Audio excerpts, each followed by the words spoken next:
皆さん、こんにちは。レゴロクソです。今日はですね、今日の Why I Want to Show に、私たちは再びホッケープロスペクトを話しています。このエピソードに、日本のインターネットセンセーション、井口愛人さんを語ります。And yes, you heard that right, or you read it right if you read the subtitles. Today we're probably making the most anticipated Why I Want video that I have ever made. Compared to all the other ones, Jack Hughes, Lafreniere, Quinn Hughes, Luke Hughes, all the Hugheses and all the guys in this year's draft and last year's and the one before that, they don't compare to the amount of excitement that I feel for this Why I Want video in 2021 for a guy who just likes hockey. But don't get me wrong either way. This video is not just about this guy. It's not about his skills, it's not about his nationality, it's not about his height, it's about the story. Because this is a story of a guy who has defied all odds and who's become the face of an entire nation's worth of hockey players across the world. This is more than a hockey player. This is a story of perseverance and passion beyond no compare. Today's Why I Want video is talking about Aito Iguchi. And believe me, he's a guy who needs no introduction. You know this guy already. 110%. If you're a fan of these videos, if you're a fan of hockey in general to the point that you're watching analysis-based commentary on the internet, I'd probably wager a bet that you know exactly who Aito Iguchi is. And if you're not, then hey, let's have a little bit of a chat. Aito Iguchi is a guy from Saitama, Japan. He's 17 years old, born in August of 2003. He's currently listed as 5'3", 117 pounds as a right-handed forward. And ever since he was a preteen, we had videos online circulating on YouTube, etc., of his absolute dominance playing hockey against other Japanese kids. He would go out there with slick hands and quick moves, dangle the pants off of guys, not afraid to go through the legs or with a few toe drags here and there. Eventually, he trained with Pavel Barber, and he showed off his skill sets even more as he got older. Nowadays, you can see him on Instagram where he posts his highlights from the recent hockey seasons, and boy oh boy, does this guy know how to play.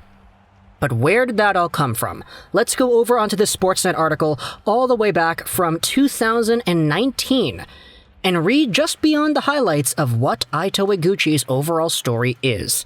He picked up a hockey stick for the very first time at the age of 4 because his father, Kazuhito Iguchi, was a very big hockey fan, playing inline hockey and regular ice hockey in Saitama. He wanted to get out there and make his kid fall in love with the game too. So, at 4 years old, Aito began intricate stick handling and skating drills in the family's back driveway from the very beginning. Eventually, as a child, he started playing for the Saitama Junior Warriors, and at that time, they practiced a lot. An hour-long off-ice workout with a 2-hour-long on-ice session twice a week for 12 months a year.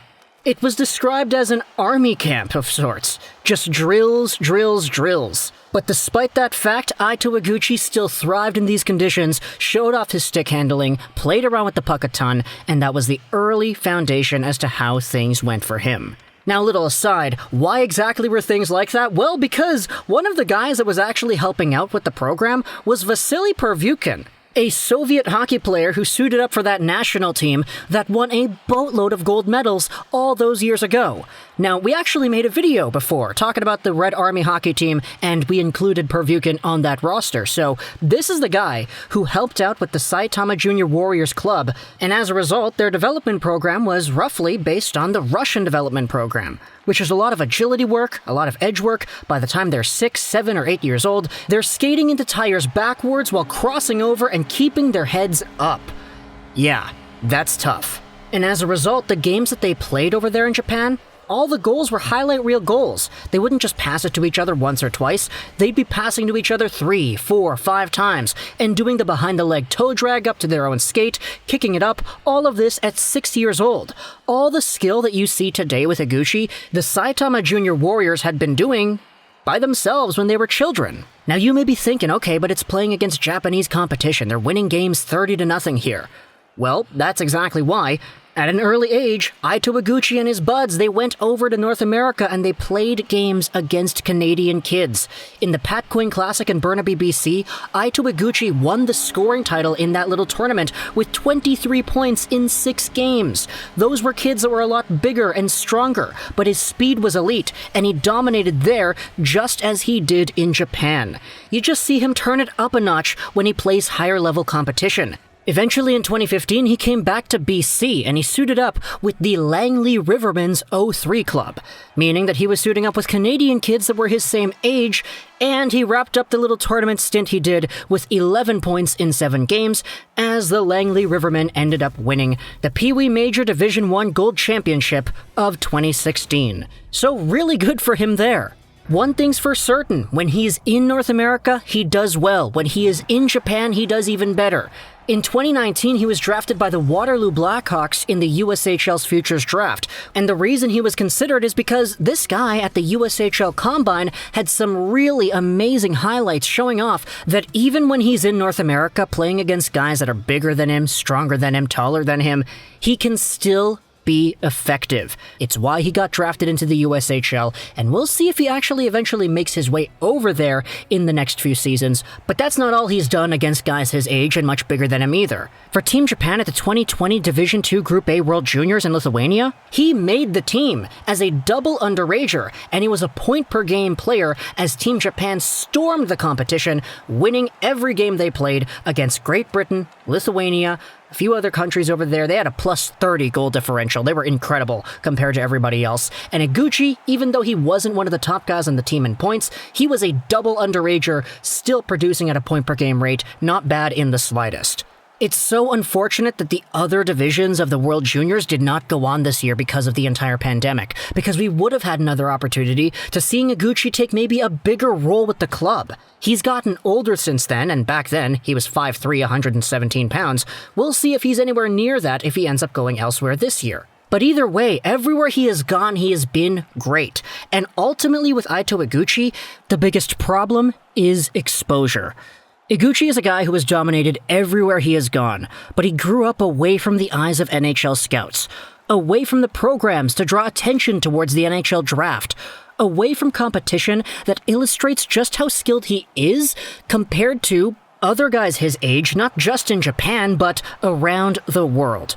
Iguchi is a guy who loves the game. It's why he works so hard at doing everything that he does. The Pavel Barber videos, the training in his own driveway, the inline hockey he does nowadays, as well as the high school hockey too. Iguchi has taken strides to improve his game as much as he can, but unfortunately, it's unclear whether he'll even get drafted this year. However, that doesn't matter. Whether or not Iguchi gets drafted or not, the story will still continue. Let's go back to that article on Sportsnet, where Iguchi says that he wants to be the first Japanese player to ever make it into the NHL. He would like to do that for his country. I'll end off with this, though. This is a little excerpt from the piece. Can an undersized prospect from Japan with limited experience in the North American game make the NHL one day? Rob Pulford seems as capable as anyone at assessing Iguchi's chances. The longtime NHL scout and son of Hall of Famer Bob Pulford unearthed his fair share of game-changers during his time with the Calgary Flames and the Arizona Coyotes, including Johnny Gaudreau, who is also very small by the way, and Clayton Keller. After reviewing a ton of film of Aito on the web, Pulford says he's convinced that Cy Thomas' favorite son is the real deal. He's a talented little player, there's no doubt about that. Obviously, his stick handling is outstanding, his ability to control the puck, he's got soft hands, a quick stick, he can really dazzle you with his puck skills. As a skater, really good quickness and agility, great edge work. But the biggest thing here was also highlighted earlier in the video. The most impressive to the veteran eye was Aito's ability to adapt in the face of stiffer competition. He was a one-on-one player in Japan, using his agility and his puck skills to dance around people and score himself. When he wasn't able to do that at the USHL Combine, you saw some playmaking. He didn't just fold up, he kept on finding ways to contribute, and that was against bigger, stronger players, probably the highest competition he's ever played against in his life. The consensus amongst USHL scouts was that he stood out from the pack. Even when it comes to guys that are bigger, oh, he's gonna get tumbled over when he plays in the NHL. Pulford says that the way the NHL is going right now, Iguchi's not gonna be a guy that's gonna take a lot of contact that much, because he does look like he has that sixth sense to feel pressure and spin off of it, not put himself in those positions where he can get hit, and the game just isn't the way it used to be. There's still some physicality, but not anything like it had been in the past. So even though there are some crazy high uncertainties here, the competition he has played for, while better than what he's playing against in Japan, is still USHL Combine material, it's still World Juniors Division II competition, it's tough to gauge. Even though he stands out amongst everybody he has ever played with, he just hasn't done enough to showcase that what he is doing is good enough to be taken amongst the top 200 plus 18, 17, even 19-year-olds at the upcoming NHL draft. So if there is a team that goes out there and says, okay, we'll take him in the 7th round, throw out a flyer, and try to get Aito Iguchi to come over to North America, then man, there's a boatload of potential here. Because ultimately, it's said in this article that the decision had to be made between staying in Japan and playing high school hockey, or quitting school and going to North America and playing hockey here. But with the pandemic and with all the shutdowns and with the lack of Team Japan's U20 team coming back for this year, things took a little bit of a slowdown. So even if Iguchi doesn't get drafted, the story will still continue. He still has his rights taken in the USHL, he's still got more years ahead of him, and he's still got more pretty goals to score too. And so that's Aito Iguchi, the story of a guy who has done all that he could have, but the real question is still, has it been enough? Thank you to those in the previous Why I Want who commented Ronald Reagan. Also, big shout out to Reagan Smith on Twitter. He is a hockey mutual who is studying Japanese and who is going to Japan to teach English, who actually helped me out with the intro of this video as well. Arigatou gozaimashita. And thank you to those who made it to the end of this video. If you made it to the end, comment in the comment section below Deku, because we're sticking with superheroes, and Deku right now from My Hero Academia is honestly a guy with a similar story to Iguchi-san over here. So, yeah, there's a connection there. But talk to me in the comments what you thought about this video. Aito Iguchi, the likelihood if he ever gets into the NHL one day. I'm not sure if it's going to happen, but hey, if a team wants to go out there and take a swing, be my very VIP recommended guest over here. Talk to me in the comments what you think if you enjoyed this video. So Ash Rolls 99. And bye.